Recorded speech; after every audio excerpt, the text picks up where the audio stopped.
Welcome to the Rev Engine podcast, where we help B2B CEOs and revenue leaders get clarity on how to align sales and marketing, build a high-performing revenue engine, and accelerate revenue growth for their organizations. I'm your host, Jeff Davis, author of award-winning book Create Togetherness and founder of Rev Engine. Hey everybody, it is Jeff Davis with another episode of the Rev Engine podcast, where we help B2B CEOs and revenue leaders align sales and marketing, transform the revenue engine, and accelerate revenue growth. Today's guest is Morgan Ingram. I've met him many years ago, I think through LinkedIn and some events, and have really followed the work that he does, helping BDRs, helping SERs, and really getting into the community of these frontline sellers and helping them just think differently, giving them tips and tricks, and really helping them be strategic to, I would say, be more effective as sellers, but also I think elevate their career. So a couple of things about him before I kind of give him the mic and let him tell about his story, his journey, and what he's up to. He's a former director of sales execution and evolution at JB Sales. He also is a four-time LinkedIn top sales voice. So very recognized and respected for the work that he does. And then last but not least is co-founder of Sales for the Culture. So I've seen over the years his commitment to helping sellers get better, do it better, learn, and expand. So I wanted to bring him on the show and really help us as leaders, as revenue leaders, really get into the heads of what sellers are going through, what they need, especially right now, as we need to change things up in B2B. So with all of that said, Morgan, why don't you tell folks a little bit about you, your background, and what you're up to? Yeah, well, you messed up one thing there. What did I do? You forgot the J. What did I say? You said Morgan Ingram. But it's all good. Oh, do you go by Morgan J. Ingram? You gotta now? add the J. Yeah, you gotta add the J. No, it's all good. It's all good. I forgot you were very special now. You got okay. So here's the reason why. So we'll just start the interview over. It's like, hey everybody. No, we don't have to. Joking. No. But the thing is, like, here's why this is important, because everyone's like, why are you so stingy about this? Like there's a reason. So if you type in Morgan Ingram, yes, there was a situation where another Morgan Ingram, the parents are like on Dr. Phil, and this girl had committed suicide. So the first 10 pages of Morgan Ingram are all about Dr. Phil and suicide. So when I first started creating my brand, I was like, well, there's no way in the world anyone's going to find me because of this search. So I decided to add the J so that people could find me easier. That's the reason why I have the J. Oh, so it's really important. It is very important. So let's stop the podcast for 2 seconds, everybody. I apologize. It is Morgan J. Ingram, so that we're all clear. I'm actually glad you gave me context of that, because I actually did not know that, because I just call you Morgan Ingram. Yeah, no, there is a reason why I added the J. It was not like, random, like that's why, and I've just kept it because I'm like, okay, let's just continuously ride with it. It's actually smart, because you'll get buried SEO. No one will find you. Well, now, over the years, I've actually been able to get on the top now. So because of the J. Yeah. Well, the J, and then putting Morgan Ingram, it actually is in the search first page now. So just over time, over the content. But now everyone's like, okay, what do you do? So let's dive into background. So I started off as a SDR, sales development rep. For context, that's someone who does cold calls, emails, social prospecting, and their only occupation and job is to schedule meetings. So extremely fun, but no, you actually learn a lot. It is very hard. And so I cold called to get my job. I always believe that if you're going to get a sales job, you might as well do a sales skill to get it. I tell people, don't make this too complicated. It's not that difficult to get a sales job if you showcase your skills and email or cold call the leader. But let's move forward. And I was really bad the first 3 months of the role, and I had to really learn how to evolve and get better.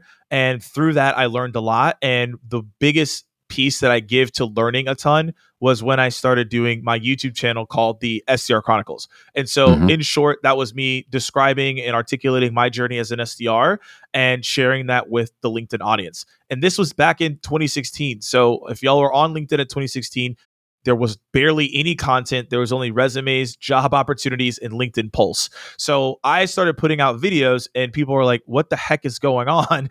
They didn't even know that was even a possibility. So it was at the time where like links didn't even get flagged that much, because like no one knew there was like nothing against it. I actually remember that. Yeah. So I ran it for about a year and a half, 2 years. And then, as Jeff talked about, I joined John Barrows to be a full-time trainer. Companies that I trained, you all probably have heard of: Salesforce, Snowflake, Zoom, Slack, to name a few. And after that journey of doing it for about 3.5 years, I decided to go off on my own and now go into two different lanes, which is helping in the B2B influencer space and really helping in video marketing, and also still doing sales workshops, but in a unique way. And so that's my journey, and excited to talk today. Love it. Yeah, and you've done a lot of work to lead up to this point, and so that's why I think you have a really validated and interesting and informed POV. So I think my first question is just for revenue leaders that are listening, what are some of the top challenges that BDRs are having that they may or may not articulate to senior leadership? Because I think there's always, sometimes a disconnect between what's really happening in the streets and then what leadership looks at a macro level. The prospecting streets are rough, man. Yeah, and it's going to get a little rougher. I would say number one is something that people don't think about, and it's happening right now. And this is what you should not be doing, which is giving your team the right technology. So they're struggling because they don't have the right tech. So are you providing them with the right AI tech, the right data, the things that they need to do their job at scale? The active selling time for a rep, I believe, is like, I don't know, it's like 40% or something like that. Extremely low, right? That's basically failing. So the thing is, you need to be giving your reps the tools so they're not overwhelmed and can't execute on what you want them to do. So that is like first and foremost what people need to be very mindful of is, are you providing your SDRs with the right technology? And if you're not, that's probably why they're struggling. If you're just expecting them to like get it done without any technology, there's just too much going on right now to like not do that. And if you have the right tech stack, that 40% could go up to 80% appropriately. Mm-hmm. So I think that's like number one. Number two, it's getting harder to get people to respond via outbound. That's just like an overall challenge. So what you need to be doing here is getting better coaching for your managers so they can figure out what's going on and making sure that they can evolve. Getting better coaching for the reps to get better at their time management. That's another thing as well. And that will help them slowly but surely, right, get better at those response rates. And then at some point, right, you're just getting higher response rates. The third challenge, and I think this is probably the biggest one overall, is like, this is probably a hot take. I think setting KPIs for your reps. And what I mean by that is things that you're telling them they have to do. So the biggest challenge for a rep is telling them, hey, you got to go make 80 calls today. What's going to happen is that they may not have enough to make those calls. Not saying that that's an excuse, but they may not. They may be overwhelmed with that activity and might not get there, or they're getting tracked on this. So you're forcing behavior that you don't want. So they're going to go make 80 calls, I'll put this in air quote, but really they're only making 20, but they make fake 60 calls. So you just wasted their time, right? You need to tell them and guide them on what they should do as guidelines. Hey, this is recommended for you to hit your number.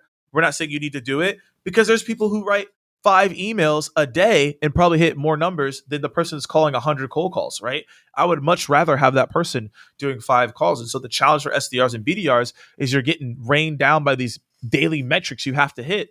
And people are not even tracking that appropriately. It leads to forcing functioning behavior that's bad. And now you have a lot of obstacles. So I think those are the main 3.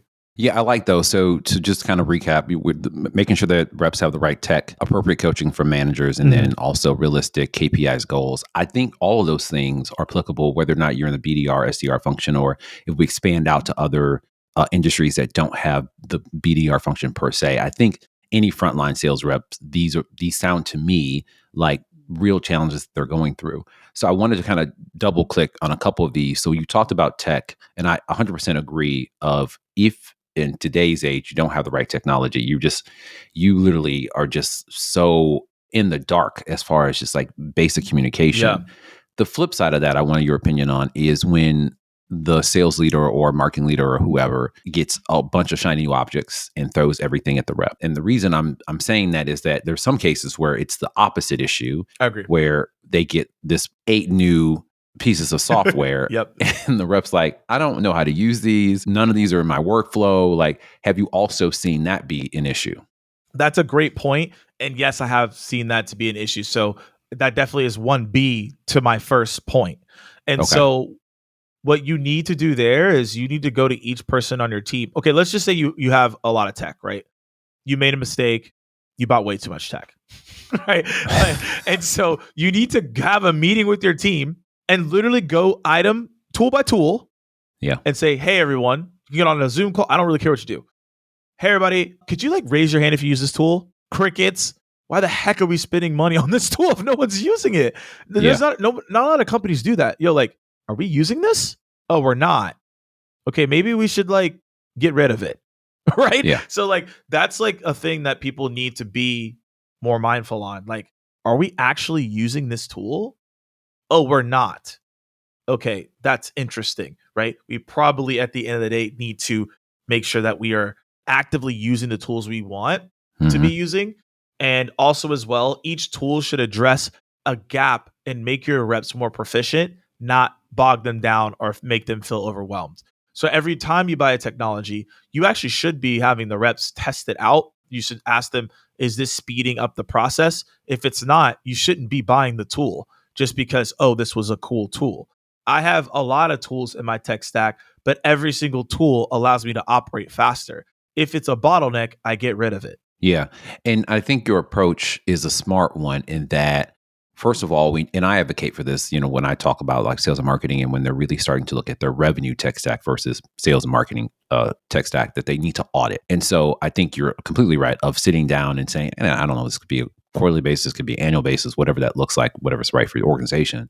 But I think a lot of organizations, especially as you have leaders transition, so they're there for 2 years, whenever they transition, no one does an audit of what we have in our tech stack. And so what you do get is somebody has a special project, they want to XYZ, and they add something on top of that without doing the due diligence to say, like, what do we already have? Yeah. Is this truly a gap? And then assessing what are the things we can get rid of instead of just adding on top of what we already have. Exactly. And then the other thing I like that you said that I don't hear enough about is piloting the tech maybe with a smaller group of reps to see, I think, two things.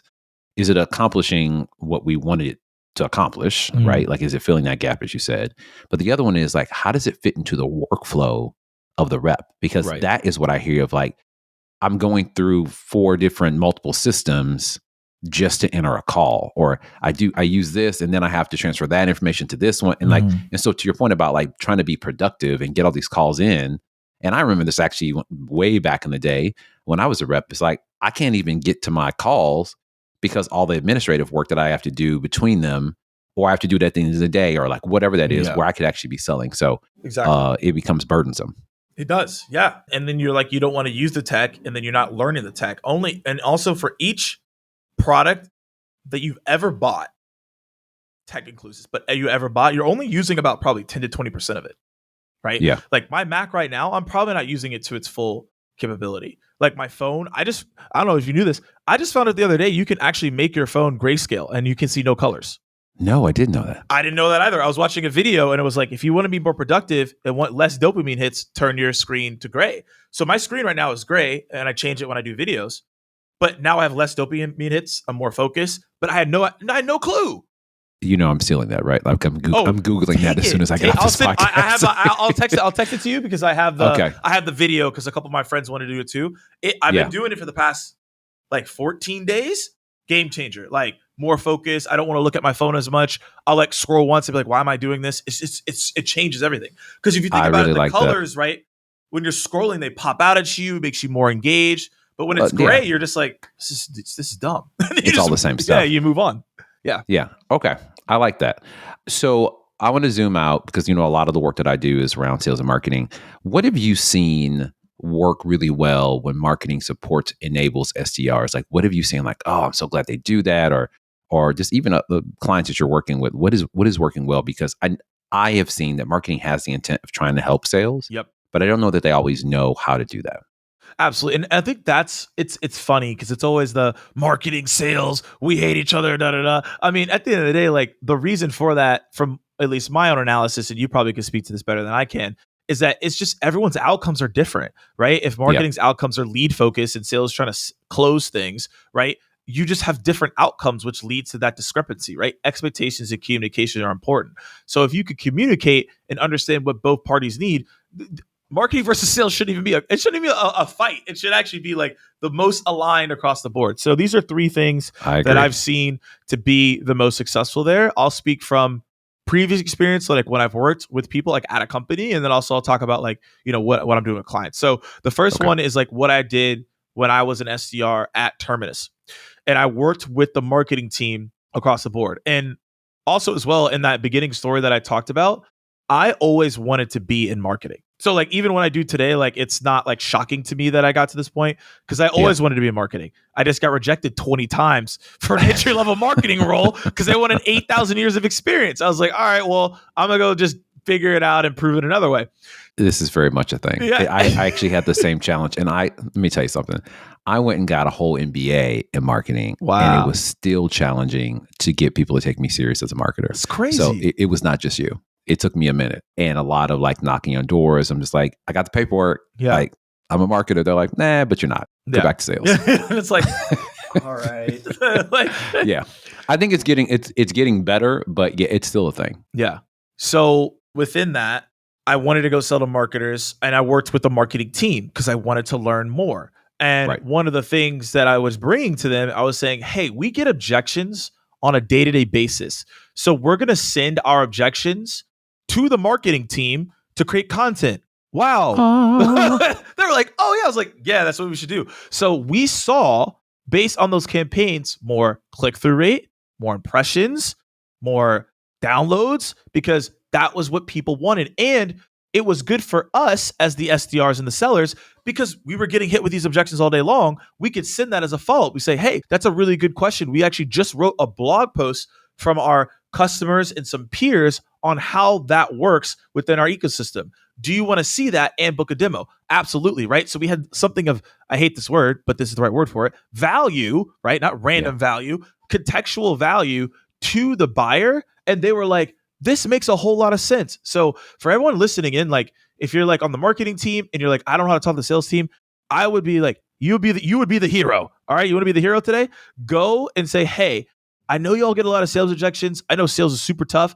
What can we do better as a marketing team to help write blog posts, articles, videos to talk to these objections? I guarantee you people are going to be excited. And you hit on something that I talk about all the time, is that marketers most underutilize the sales team as market research. It's free market research. Yeah. And, we pay, and it depends on the industry, right? We pay a lot of money for market research. We pay a lot of money for consultants to understand the marketplace. But you have a whole force, a whole team that literally is talking to your customers every single day. Mm-hmm. And they are hearing the latest and the greatest of like what they're challenging with, why they don't want to buy from you. So if you are a marketing leader and you're not a sales leader too, and the guys aren't talking about what you're hearing on the phones or what you're hearing out in the field, and then like you said, kind of pulling it all together, say like, here are the themes that we continue to hear. Let's create, and not just stopping there and saying like, what do we do? Mm-hmm. It's like, well, then let's create resources around this to amplify and support the sales reps. Because to your point, if you're in a conversation, maybe LinkedIn or whatever, and somebody says, oh, you guys are too expensive, or you're not a fit for us. There's one thing to respond to that, but there's another thing to respond to that and then show that there's a blog post or that there's a video. Because you don't know how people are going to respond to the way in which you share the information. And it's easier for somebody to say like, oh, Jeff gave me this video that talks exactly to why they're more expensive because of quality. Let me share it with the rest of the buying group. Yep. Because it's shareable, it's bite-sized, whatever it is. And so it's just a lot easier to consume. Exactly. So I think that's super smart. And saving a lot of resources, like you said. You don't have to the labor costs all over the place. Do you feel that most BDRs have clarity on what marketing does? No, not at all. Which leads to point number 2. So, great segue. Not planned, by the way, y'all. Like that wasn't planned. It was actually not planned. They don't at all, and that's the problem. Is that most people are not communicating. And this is a side note. This is interesting. I ran this exercise, and it'll lead into like what I'm about to talk about. Most BDRs also don't know how busy executives are. They just think everyone's just hanging out. So one thing that we did in onboarding, which I don't know why no one does this, by the way, we would bring in the executives. So we were at the time a smaller company. So obviously this wouldn't work at like the massive companies, but you could still do it in a certain capacity. We had the CEO, the CMO, and the CTO.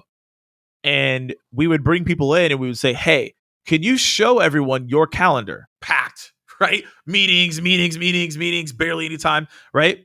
Every single calendar looked at that. So all the SDRs were like, whoa, like, yeah, we gotta we got to stand out. We can't just send generic stuff. And I was like, yeah, that's the point. The reason no one's responding is because they don't have time to respond to you. And if they do respond to you, they don't have time to meet with something that's irrelevant. So that's why you have to make sure that like you are relevant and you are personal in some way. So I just wanted to throw that in there. But to add to the point, what we ended up doing, and this is back to the company, and then we'll go into the client example. But when I was an SDR there, and when I was a manager at this point, we would actually go through and talk about what were, and it kind of is like marketing giving you the assets now. We were going through and seeing what was like the most attended webinars, and we were going through what was the most like click through blogs that had nothing to do with the objection handling. So the reason we were doing that is like, okay, these are talk tracks that we should be developing. Because if everyone is showing up to this webinar, that means we need to be talking about this in our value prop or our narrative or something clicked here for this audience. We don't know why, but it clicked. So we would talk to marketing, and we would actually have SDRs actually go in meetings with marketing. We'd have like a monthly sync and say, hey, these are the campaigns we're working on. Here's what we're doing. Here's how we're going about it. Because no one really knew what air cover they were getting. That's like, think about it. It's like, have you played Call of Duty before? No. Okay. You know what an air? Do you know what an airstrike is? I do know what that is. Okay. So that's like you being in the army, right? And you're like, okay, we're going to Point Mount Kilimanjaro. I don't know, and you need to go there, right? So you go to Mount Kilimanjaro, and then the air raid comes out of nowhere, and it's your people. And you're like, yo, what? He was like, yo, what? You're like, we're here. We're here. Like, wait, dude, like, what's going on? Like, I didn't call in for the air raid. Like, we're here. The enemy's not here yet. That's what's happening with BDRs in marketing. So you got this air cover, right? All these articles going out and stuff like that. And it's like, wait, whoa, like, why is someone telling us what's going on? That's like the same thing. You can't do that because then confusion, casualties, losses. That's what's happened to BDRs because they don't know that they have this air cover coming in and they're not speaking to what's actually contextualized for the audience.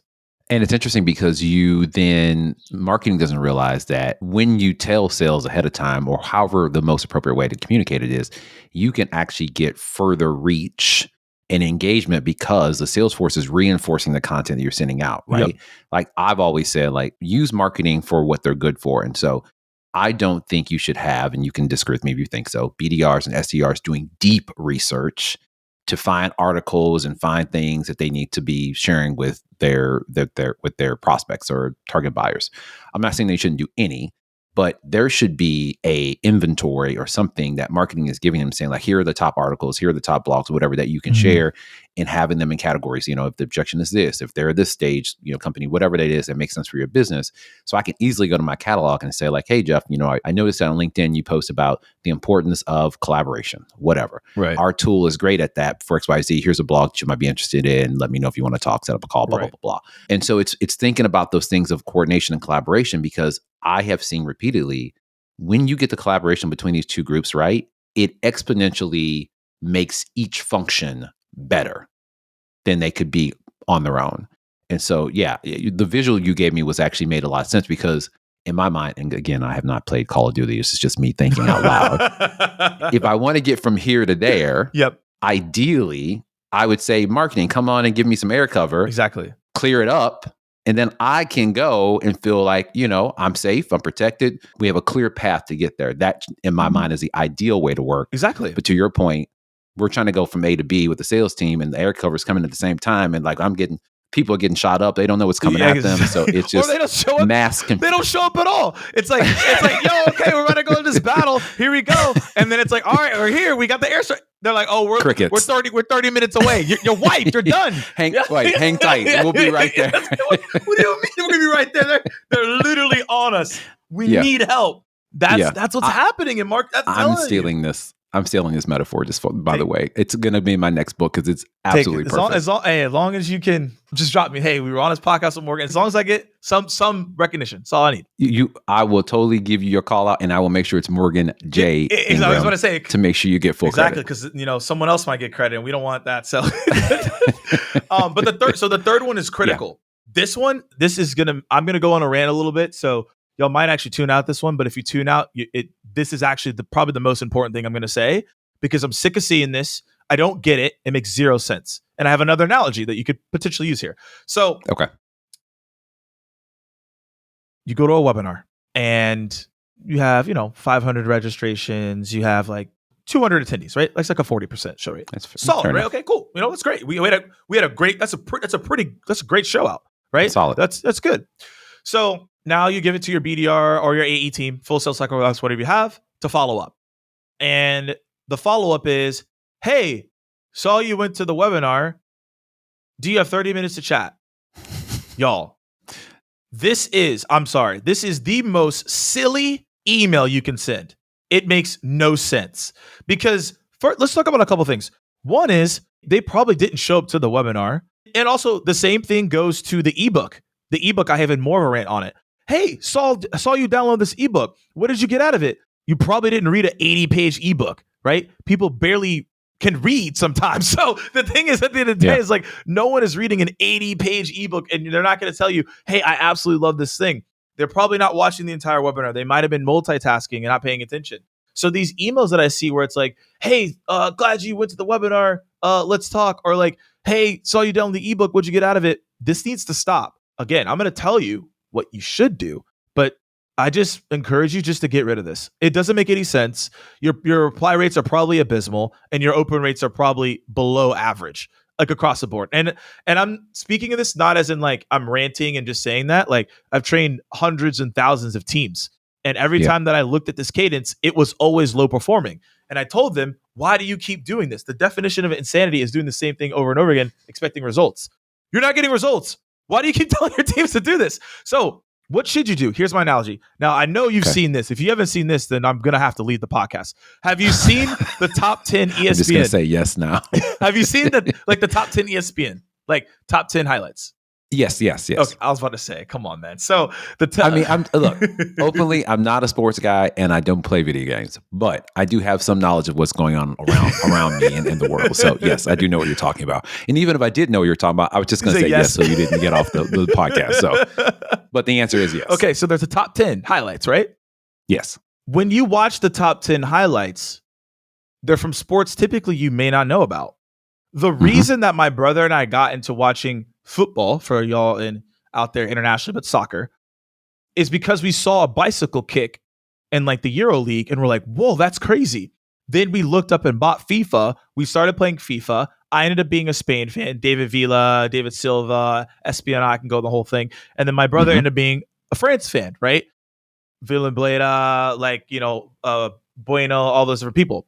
So my whole thing is, once we started like doing that, it all came from the highlight though. No one came to us and was like, hey, we don't watch this like 90-minute soccer game where they just kick back and forth. Do you want to come check this out? We're like, what? I don't want to do that. But when we saw the bicycle kick and we're like, I watch soccer now. Like I'm a fan of Arsenal, like, and the whole thing. So my whole point in all this is that why don't we do the same thing when we're following up with webinars and ebooks? Why don't we give them the highlights so that they can go actually see the real show? So for example, if I was following up with the ebook, I actually call it out. I say, hi, Jeff, I know you probably didn't read this ebook. You probably didn't. Hey, I'm calling out. Hey, Jeff, I know you probably didn't read this ebook. However, here are the 3 main highlights that our peers got from this.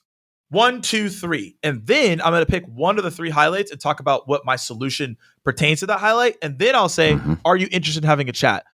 That will get you more responses because I've seen it. 1, 2, I do it myself. 3, that's completely different because you're acknowledging that this person probably didn't check out the webinar and they probably didn't read the ebook. And some of you are probably like, well, Morgan, what if they actually went to the webinar and read the ebook? They're going to just tell you, yeah, I actually read the ebook, but thanks for the highlights. And they're going to agree with you. So you don't really lose in this scenario. So that's why you want to go with the highlights rather than, did you read this entire ebook that you probably didn't? And like, do you want to meet with me? No, like just stop this. Stop it. You bring up a really good point again in that and I'm making a generalization, BDRs, SDRs, or frontline salespeople are more junior in their career, stereotypically. Absolutely. And I think we make this assumption as people that have been in the career for decades that they have the same knowledge about their target audience that we do, which is completely unrealistic. It's not the BDR's fault. No, I'm agreeing with you 200%. Yeah. It's the leadership's fault because you brought up a good point of, I started my career in sales, was in sales for years, transitioned to marketing. I have a clearer understanding of, if I'm targeting CEOs, what their schedule looks like, how best to communicate with them, just by virtue of obviously market research and those sort of thing, but just the context. I've worked with CEOs, I've worked with VPs. I have that kind of, innate knowledge of, I probably shouldn't be sending an email 12:15 and like it's very vague. Like I'm not going to get a response. I have to be more strategic about, being very specific about what I say, tailored to what they is important to them, making sure I'm talking in their language and not marketing speak. It's got to be CEO speak, right? But if you have a junior person, they have no idea. They're just doing what you tell them to do, which may or may not be right. Yeah. And it's tougher for them to be able to modify that because they probably haven't ever sold to a CEO. They've never sat with a CEO. They've never sat with a CFO. They have no idea, no context of what they do. Yep. And so I think, to your point, it is unrealistic to have them come on board, do no onboarding to help them understand who their target audience is, and then say like, yeah, go sell and send some random emails. Exactly. It's like, it's crazy. It's wildness. And that's the case. So those are all good. I actually really, really like those.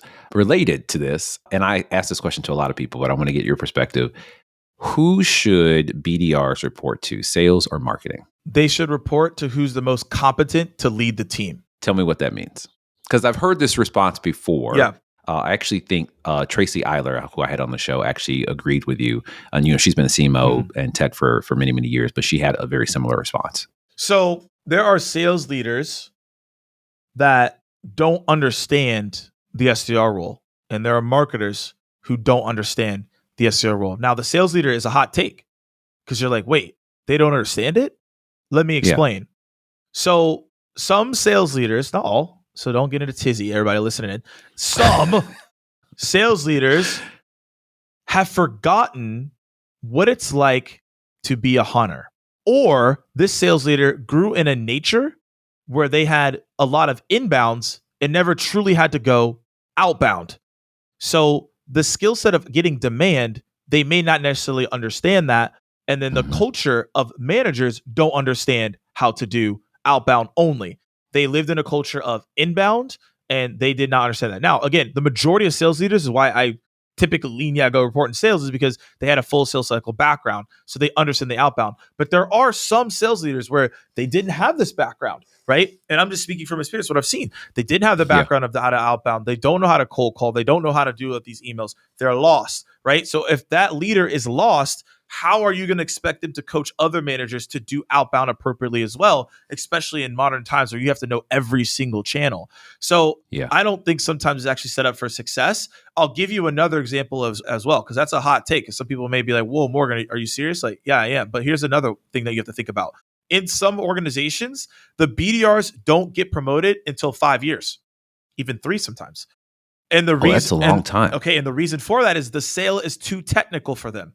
All their sellers are enterprise account executives with 15 plus years of experience, and you're not even going to get a chance to even be an SMB AE because it's too complex of a product. I'm just speaking off experience of what people have told me. So people legitimately have just been SDRs for years. Now, that's not something I would sign up for, but 3 to 5 years as an SDR is a reality for some people, just so y'all know. So would you want them to report the sales? Actually, probably not, because they don't have a chance to even become an account executive. So they should probably report to marketing to then find a way that they can eventually go into a marketing role or a customer success. And that's just going to have to be the feeder system. You're not going to have SDRs stay for 3 to 5 years. Now, some do because they want to become that very experienced enterprise seller and they want to close those massive deals. That's what they want. Yeah. But most people, they don't want that. They want to stay on the role for 8 to 12 months. Move on to the account executive role, get my 6-figure base salary, et cetera. But again, these enterprise AEs that are in the technical side, they're pulling in 7-figure, high 6-figure checks. But you got to be good at what you do. You're not going to get that off of 1-2 years of being an SDR. So that's what I'm saying, and like why you probably wouldn't report to sales because of those reasons. There's probably more that I'm not identifying that I don't know about, and there's other people who could probably break it down better than me. But that's my perspective. Marketing is pretty straightforward. I think it's when it's just not focused on what the SDR should be doing. There's no like the marketing leader doesn't have sales background. I think that's where it becomes a miss for sure, because they're not going to be able to understand how to really develop their skills. I've talked to people who they do report into marketing, but the marketing leader has a sales background. they did sell something. Okay. Right? They get it. They get it. So that's fair. And also marketing has bigger budget than the sales team. So again, like I said earlier, marketing can support their BDR team because they can buy the right technology for them instead of being like, best of luck, here's a phone book and you're not even using like actual sales tools. So that's where I think it's applicable. But again, if they don't have the right leadership and the marketing leader isn't in sales, the marketing team maybe is focused on the wrong metrics that don't incentivize the BDRs, they don't really have a promotion path for them, problematic. So again, I would say whoever the leader is the most competent is where it goes. Does it have anything to do with the majority of the BDR's activity being either inbound or outbound? Is that another layer? That's a good call. That's actually, I didn't even mention that. That's a good call. Yes, it does. Like if it's like 90% inbound, like, yeah, you probably want to lean more towards marketing. I mean, if you're heavy outbound, I would definitely probably say you might want to lean more towards sales, right? Not to say that vice versa scenarios don't work, but that's just my experience. And that's what I would say. Okay. You mentioned something I want to go back to a little bit because it sparked something in me. It sparked inspiration in me. But you talked about the seller needing to understand multiple channels or all channels. And actually, with the corollary for me, we talk a lot about on the marketing side, like a T-shaped marketer. So you have deep expertise in one of the aspects of marketing. It could be social, it could be email, it could be demand gen, whatever it is.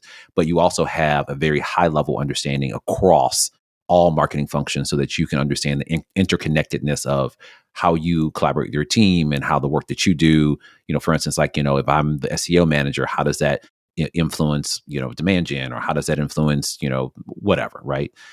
That idea came to my mind when you talked about the fact that as sellers, more and more, they need to understand how to play across all of these channels. So social and webinars and in-person and all this sort of thing.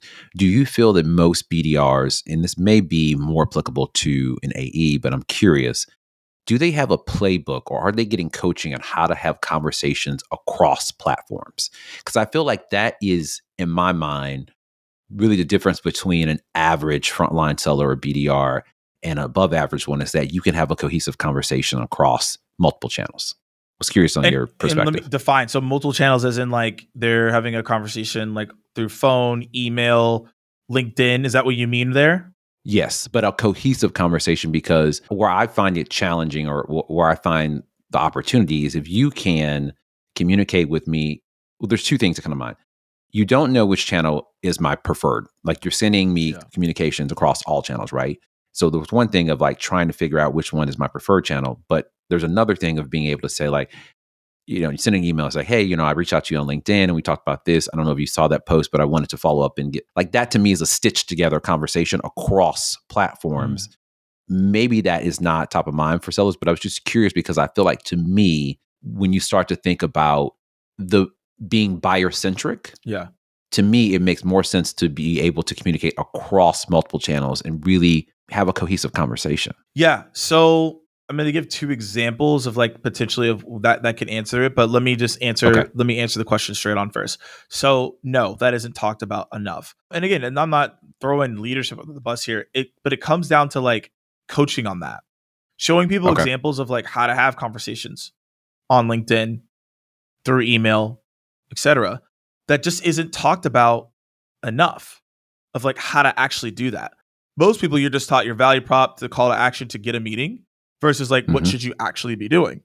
So I'll give like two examples of like how to streamline conversations. So for example, like I'll do or even coach on for clients, I'll do like a call, and then that call let's say they don't pick up, like a cold call, and then I'll do a voicemail to the email, and I'll say, hey, the reason for my voicemail, blah, blah, blah, blah, blah. I'm going to send you an email about this in more detail in the next like 5 minutes. So the follow-up is an email, and then the email talks about what I was going to say or what I said in the voicemail.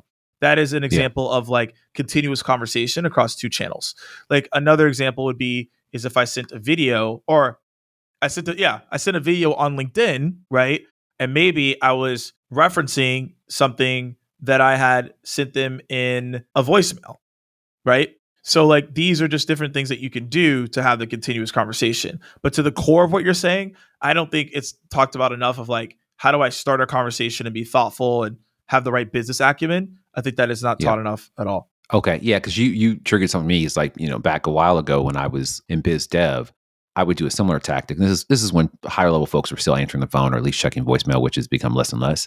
But leaving that voicemail and saying like, I'm going to follow up with the email, et cetera. And then send the email right afterwards where it's, wasn't able to get you today. I'm not sure if you'll listen to your voicemail, but here is basically what I was talking about to your point. Cause like, I'm trying to figure out, do you check voicemail? Is it best to call you? Will you respond to this email? If you get that voicemail and you hear me and then see an email too, you're like, oh, this is this Jeff guy calling from whatever. Like there's multiple touch points, which will be like, oh, okay, I've seen multiple things come from him. Let me actually look at one of these and see if I want to talk to him. Versus trying the same channel over and over again. You just become white noise. Exactly. Yeah. So I want to transition a little bit and I'll talk about a topic that is becoming more visible. And it's the B2B influencer. Our B2C counterparts have had this for years, obviously Instagram and TikTok. I think there's been a huge resistance to have this kind of show up in the B2B space. But I wanted to get your opinion on kind of what have you seen? Do you think this is good for the B2B space? Like, where's your head at when we think about B2B influencers? And what does it mean to B2B? Because I don't know if it's going to be the same thing. Is it going to be something different? Like, I thought you would have a pulse on this. Yeah. So I've been doing a component of B2B influencer marketing without even realizing it in a lot of different ways. And now that I've been wrapped around it, this is where I think it's going to go. This is the different levels of influencers that you may not even be thinking about. And let's talk about what influence actually means. Because I think people just throw that around and it doesn't really mean a whole lot, or they don't know what they're even saying, right? So the first part is I don't think there's going to be true adoption of B2B influencer marketing until 8 to 10 years. Okay. So, and everyone's like, oh, it's on the way. It is, but you also have to notice who's doing it, right? You see it big in like rev tech, but okay, yeah, that's marketers and salespeople live on LinkedIn. So a lot of people are getting content creators around that platform to then, could create that narrative. I think HR will probably be behind that. Then you'll get the cybersecurity, IT, et cetera. Now, there's obviously other examples out there that I may not be aware of as I'm continuously doing research and figuring things out. But I think as a like standard thing where like people are bringing in, and this is what I mean, B2B influencers as like their main way to get resources, and also as people that they bring in internally, I think widely accepted. I think like 8 to 10 years where there's a legitimate system. Could it come sooner? I'm more than happy if it came sooner. I'm just saying across the board where it's like IBM is like running these programs, right? Like that's what I mean. Like big companies, organizations decide this is what we're going to do. And it's a commonplace strategy, right? Across the board, 8 to 10 years. I will say though, within our bubble, right? The tech space as a whole, B2B, I give it 2 to 3 years. Where it's like it'll be ahead. It's a thing of most but people. I'm talking about holistically B2B, because some people when they think B2B, they only think, oh, tech. It's like there's more than just tech and B2B. There's a lot of industries outside of tech. There's, I'd say 8 to 10 years, right? Because you got to think about all the workings of traditional ways of how they go about it. Like some people get excited when they get, a couple downloads on an ebook still, right? Tech will get a little bit far ahead. So tech, 2 to 3 years. I say rev tech, martech, it's happening right now. Like don't blink because it's happening, right? So that's the way that I would go into that. But do you have a question? I'm going to go in the next part, but do you have a question? No, keep going. Okay, you're making a face if you want to say something, okay? No. I want to keep the flow going. I want to keep the flow going. So that's like extreme macro. Now, let's go down into the 3 different types of influencers. Now, the first type of influencer is someone you've already seen already. The main platform for B2B influencer marketing is LinkedIn. Now, is LinkedIn doing the best job right now? Like, they're not. They need to do a better job to update it for the creator. The UI needs to get better. They need to fix their messaging. They need to have better analytics, right? There's a lot of things they need to do, but I hope that they do that. But they are the main platform right now. No one can say that otherwise. I think YouTube could come around. So I would say be mindful of that. I'm getting deep into YouTube myself. I think they're going to make a play to push on the B2B side, but until now it's LinkedIn. With all that being said, B2B influencer, you see them post on LinkedIn, creating consistently, right? So that's why I mentioned LinkedIn, because that's what you're seeing right now. Then it stops there. Then they're like, okay, that's an influencer. And it's like, no, there's more. So the second one is your own employee. Your own employee could be an influencer. So I'll mention tech because they did a good example. So Gong, Sarah Brazier, Devin Reed, Chris Orlob, they all played a huge part to amplify that brand. Udi, the CMO as well. But now it's different. They don't have those people in the same positions, or again, they have left. So, but they don't have that. They are a prime example of what that could look like. Now you're starting to see other companies do it. Lavender, Clary are a couple, to name a few there. Dooley did it in the past. They're bringing in people that are creators already, or they're amplifying people that are already employees to be content creators, to be advocate and a voice of the brand. And you want that because ultimately, as a brand, they're going to speak on your behalf because they're in the ecosystem. If you bring me in to talk about your brand, like, I just don't have the same emotional attachment. I just don't, right? I don't work there. Yeah. I'm not in the meetings. I'm just I like the product maybe, but like, I'm not in it. That's why you have to amplify your employees.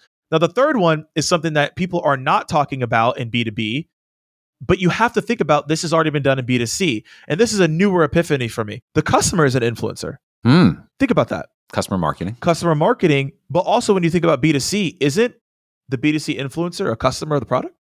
It's almost always. Right. So why in B2B do we say, oh yeah, it's like, no, bring them in, right? And also you got to think about it. Like, me as an influencer, I have a large audience, but my percentage of my audience isn't probably as much as an executives and decision makers as a buyer is, right? A C-level executive that's speaking to their peers all day long, I may not have that same pull or reputation that they have. I may not. Yeah.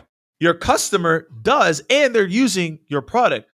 Why would you not elevate them as an influencer? Now, there's ways to do that, right? You can put them on podcasts. You can get them to do a testimonial. Please don't you could do this, but I'm not saying go put them in front of the white screen in the chair and say, hey, my name is Morgan, and this is what we're like.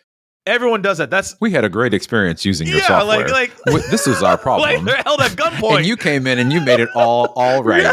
I recommend you go use this product. And it's the same music. We've all seen those videos. It's the same music every time. It's like, dun, dun, dun, dun, dun. And it's like, all right, same music, same script. Like, you're not fooling anyone, all right? And I'm not roasting y'all. I'm just trying to give y'all a perspective. So the thing is, no one is paying attention to those for the most part. So don't do that. Do it in a unique and creative way. Create a campaign, put something around it. And I'm saying all this because this is what I'm doing right now with my clients. I'm saying, hey, customers, let's get them involved. Let's get them on podcasts. Let's get them in other places. Let's get their voice out there, name it something. And now you have your community, which is your customers, turned into advocates.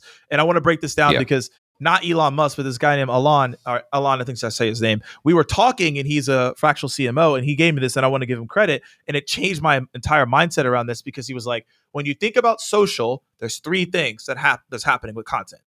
You have an audience, you have a community, and you have advocates. Okay. Your audience is, hey, on LinkedIn, I have 150,000 followers, right? Yep. That's an audience that is not a community. They have not been bought in. All those people are not bought into whatever I'm saying. They follow me, but they may not be bought in. The next stage of that is I want to get them in the community. What is a community? That's a newsletter, right? That could be a Slack group, a Discord, a Telegram. It could be a live show, depending on how you do it. Patreon, etc. Anthony Kennedy is building a product right now called Audience Pulse. And he's calling this like around own media. So community is own media. And then you have advocates. Okay. And advocates essentially amplify your message. This is where a customer likes what you have to offer. They understand your mission and they advocate on your behalf instead of you yelling on your behalf.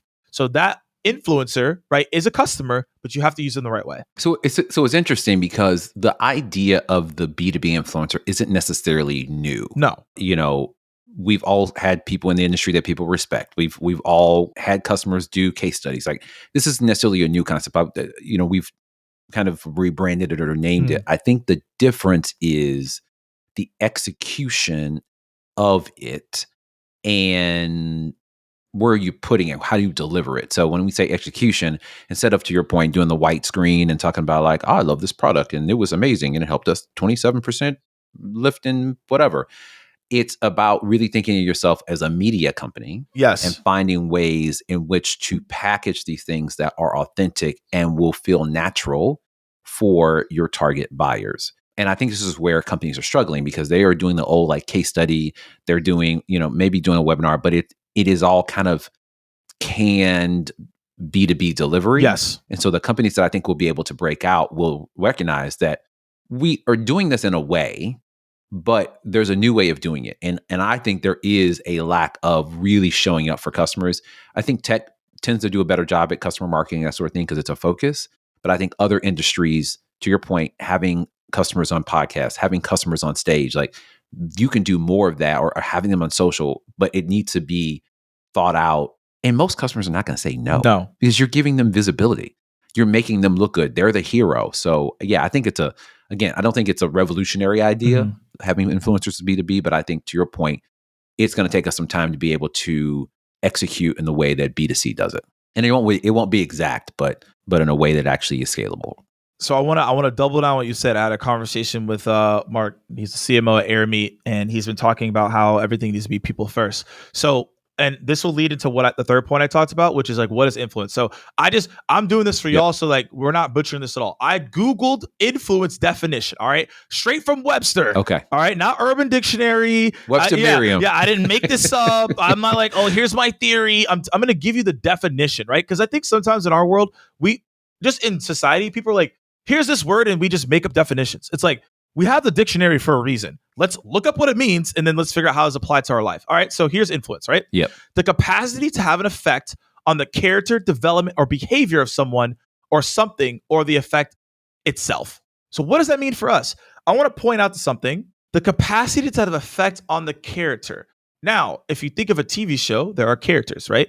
Characters are there to evoke emotion on someone over the development that they have. So I want to come back to a point that you said. So what does influence mean? Influence is to change someone's mindset or behavior around something, around an idea that they have, right? This is basically what that definition says. So I'm taking notes as we're talking, and you mentioned people need to think more media. Let's start there. And they need to change their execution.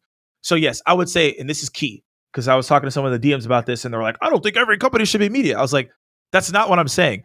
The large majority of companies need to think about media. Not all. There's some industries where like that doesn't make sense, but the exception doesn't make where the world is going and what the rule is. Most companies need to go media. Full stop. Don't care if you don't like it. Period. Don't care if you're like, I don't really care, Morgan. It just is what it is. It is what it is. Like, don't get married to how you used to do something. You got to get married to where the world is going in the process. Look, I used to do Periscope. I loved it. It's not around anymore. I don't complain about it, right? LinkedIn used to promote videos all the time. They don't as much anymore. I don't cry about it. I just adjust where things are going. So I'm saying all this is there's a difference though between media and content. There's a difference. Okay. And so most people are like, wait, Morgan, there isn't a difference. Actually, there is. Content. Break it down.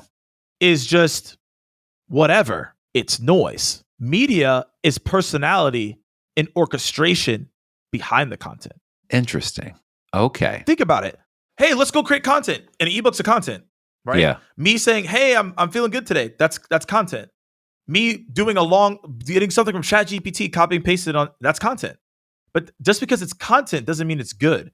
Media has personality, orchestration, which makes it better content. Your content within media is going to be better than content that's just standalone.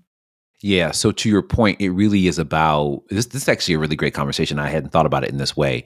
Media brings in the brand, brings in a familiarity. Like people, if you're showing up every Tuesday or whatever, it becomes a cadence in which I expect, and then I become a part of your community because I'm bought in. So people can buy in, and you tell me if you agree with this. People can buy in, and you can build a community on media, but you can't build a community around content. Because it's standalone. It's standalone. There's things you could, but will they be as invested and will they turn into eventual advocates? They most likely will not. Okay. You can't actually activate them only with content, but you can activate somebody with media. Exactly. So let's say like Star Wars may be a good example here. So let's just say if like the movies never came out, but it was like, here's some lightsabers. Here's people fighting in space. But it didn't have like any orchestration. It was just like, oh yeah, we just have some lightsabers, people fighting, and then there's just like some aircraft stuff. You're like, this is cool content, but where is it going? There's no story. I have no story. I have no feeling around this. It's just like, hey, there's lightsaber world, like cool, but it's different when it's like, yo, this is Star Wars. I'm like, oh shoot, right? So I'll go back to like a real example. So SDR Chronicles.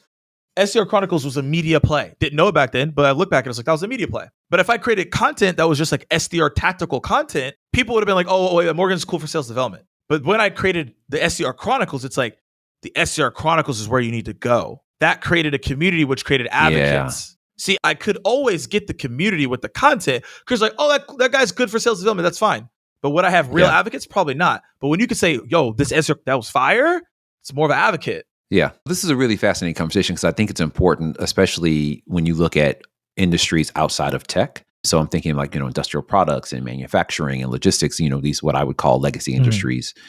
I definitely, when I was, had my own consultancy and that sort of thing, saw more engagement when I started the podcast. So I was obviously pushing out content, to your point, and that is why I think it's such a great conversation. On LinkedIn, I had followers. People were quote unquote listening, but it wasn't until I believe I started my initial podcast, was just thealignmentpodcast.com. Just throwing that out there. That's the other podcast. But of course, we want you to tune into this one. I think that's when I really saw engagement and started getting speaking gigs and people asking me like, oh, can you come do this? Can you do this? Are you going to write a book? Because I had, and to your point, I didn't think about it this way, but I was creating media because I had a consistent show. It had a very focused theme. Exactly. I was very particular about who it was for. It was not for everybody. It was a very niche topic, only about sales and marketing alignment. I wasn't talking about marketing tech. I wasn't talking about AI. I wasn't talking about, BDRs. It was, if you have a problem with sales and marketing alignment in your organization, we're going to have conversations so we can figure it out. So I say all that to say, this is a really, really important thing that I hadn't thought about until you brought up about the difference between those. Because I would argue, and you tell me what you think, if B2B organizations are bought in to kind of this influencer marketing or just dealing with influencers, or in general, it's all focused on just content. Yes. How do we get content into the marketplace? They're not thinking, how do we develop media to then create a community, as you say? And then what was the last one? The last one was to then develop advocates. Yeah, that's it. That's a very different path. Completely different path. And the execution where most people are stuck on is the white background screen, the same track. First of all, whoever has this track, they're making a lot of money, by the way. The royalties on this track is fine. You already know what it is. They are reining it in. I got to say this. So when I was looking through the soundtrack for the podcast, right? And so I had a very particular idea in my mind. And every time I would hear that track or anything related to, because it is a very specific Y'all know sound. What it is. I was just, it's like, and just like, I said, it sounds like every like corporate like event or whatever. And then there's another, and I don't know how to describe this, and I don't know why I was going to tangent, but there's another sound that is like the big conference.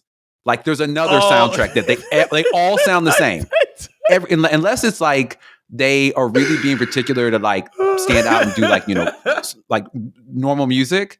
Like when you come in, you're like, I'm at a conference. Yep. There's a certain music and sound. I don't know how to describe it, but it's just like boo, da da da da da da or something. I don't know. But you know what I'm talking about. That's why I'm laughing. It's like, yes, it's the same thing. It's like, da da da da. And it's like, oh, here we go again. Like at the circus event again. They're like, haven't changed the soundtrack.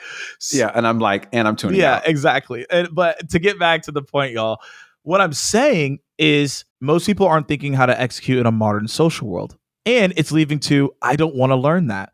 Y'all, to be very transparent with y'all, do I want to learn short form video right now? Really, I don't, right? I would rather stick to long form because that's what I've always played in. I don't want to know how to make a video in less than 45 seconds and talk super fast and figure out the captions and maybe I got to dance. I mean, I'm not saying I'm dancing, but like the thing is like these are things that are happening. So most people are like, I don't want to learn that, but it's like, it's costing you building a community. It's costing you getting advocates and it's costing you market share and attention in your industry. Period. It is. And so the last point that I want to make here that I have written down as well is that most people, when they're doing their execution, they're not thinking personal. You have to amplify your personal brands that or a personal brand you want to be amplified in your organization. You have to do it because your company page, especially on LinkedIn, is not going to get as much traction and engagement. It's super rare that it does. There's workarounds, but at the same time, it's not going to happen. So you have to find someone, if it's a CEO, great, or an executive to amplify. And then if you can get other people, that's great, but you have to do that. And the blueprint has been shown. Two last things before we close out that I want to talk about. One, I want to talk about deep social. And then the second one, I want to learn more about what you're doing now with organizations, because I think your approach is actually really cool. And I think people would be interested in it, especially based on what we just talked about. So the deep social part, because you made me think about this as you talked about kind of community and advocates, that sort of thing. Deep social really is all of these kind of communities that are either invite only or people are having these kind of offline conversations that we don't have access to, right? Like deep social is like what we're calling it. But at the end of the day, these are communities, groups, conversations that most organizations don't have access to. I think in addition to what you said, the other cost of you not switching the way up in which you deliver this content media is that you're not going to get in the room. You're not going to be mentioned if you don't have something for people to talk about in those spaces. I wanted to see kind of, do you also agree with that? What are you seeing from a deep social standpoint when it comes to B2B? Because I don't think I'm hearing about this outside of tech. That's a really great point. So, and deep social is new to me. I typically have heard like dark social, but I'm sorry, that's what I meant. I meant. Oh, I was like, I thought deep social was a new. I was like, no. Well, now it's deep dark social. Jeff Davis just created it. That's the marketer in me. I just create stuff. Think about it. Deep social could be for like communities, because you are getting deeper with that person, right, in a community versus an audience. So deep social does actually play. So you should run with it, because I thought you were creating a new term there. Trademarked. Trademarked. Deep social. Then it goes to dark social. But to answer your question, so I was talking to two people yesterday, and we were talking about why it's important to build that brand awareness and put yourself out there. Because if other executives and directors or whatever see your product, let's say they're at a CMO mindshare forum, whatever, dinner, 8 people mention the brand, I'm going to be like, what? Okay, maybe I should go check that out. Right? Like, and you're not in the room because they're not inviting vendors. Exactly. So I think that's the other cost to your point of, and that is happening more and more. So I think it's in reaction to, from what I've seen, COVID, we had this explosion in digital. People got overwhelmed. They were over it. And so really people started to gravitate toward, as we slowly kind of go back to in-person, there's still these, and they're both online and offline, smaller, intimate, curated experiences that people say, look, I don't want to go, especially at the level of a CMO or executive, I don't want to go to this thing with like all these people and I have to network and then da-da-da. I want to get to the answers I need to get to with other people that are smart and that are going through the same thing. And we are seeing more and more of these pop up, but they are not inviting vendors. So you have these conversations going on that you have. And the reason that it's called dark social is that it is dark. It's happening. Yeah. Like you were being talked about. Now, are you able to directly influence that? No. But you're going to have up something in order for people to have something to talk about you when they're in these forums. So that you maybe think about the other cost to not doing it in a modern way is that your brand is just not going to be talked about in these intimate settings, which are with these high level decision makers. Exactly. So last thing before we close out, because I know people are like, you guys have been talking forever.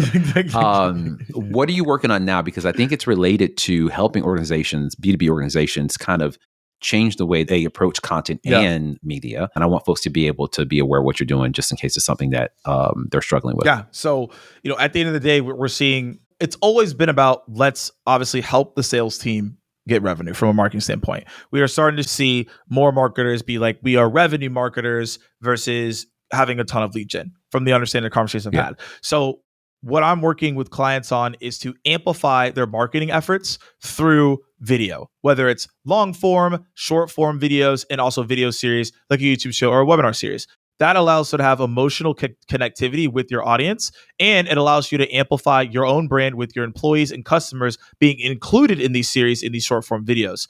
And that ultimately, at the end of the day, leads to social lift, community expansion, right? Brand awareness. And by doing that, you're going to have more of that connection, because right now we're living in a world where ChatGPT, OpenAI, anyone could write any written content. And I'm not saying get rid of the blogs. I'm not saying that. I'm just saying that your long form videos, your short form videos can turn into more content, and you have the benefit of people seeing the emotional connection that you have with your own brand, and they'll connect with you because you're amplifying those voices. So that's what I'm working on right now. Love it. And if people want to follow up with you, learn more about you, get in contact with you, what is the best way to find you online? LinkedIn, Morgan J. Ingram. And it's I'm never gonna forget this. Morgan J. Ingram across all other socials as well. If you have any questions or want to hit me up. Awesome. Love it. Well, Morgan J. Ingram, I appreciate you taking the time. I really got exactly what I was looking for. It's just a really informed perspective on how, as revenue leaders, we can help sales reps, SDRs, BDRs, whatever industry you're in, do things differently, do things better, and really transition the way in which we're trying to reach out to the modern buyer, because things have changed a lot. And I think that, in order for us to be successful in the new world of B2B selling, we're going to have to empower these folks with new tools and new ways of doing things. So appreciate you being on the show, and we'll be looking at what you do next. All right, man. Appreciate you. All right. Take it easy. You too. Bye. Thanks for listening to the Rev Engine podcast. I hope today's episode provided you with some actionable insights that will help you begin the process of transforming your organization to a high-performing revenue engine. If you found today's episode valuable, we ask that you support the show's growth in 3 ways. First, share the episode with your friends and colleagues. Second, follow me on social media at Meet Jeff Davis on LinkedIn, Instagram, and Twitter. And finally, give us feedback on who you'd like to see on the show next. That's all for this episode. We look forward to having you join us next time, where we continue the conversation on how to build a high-performing revenue engine.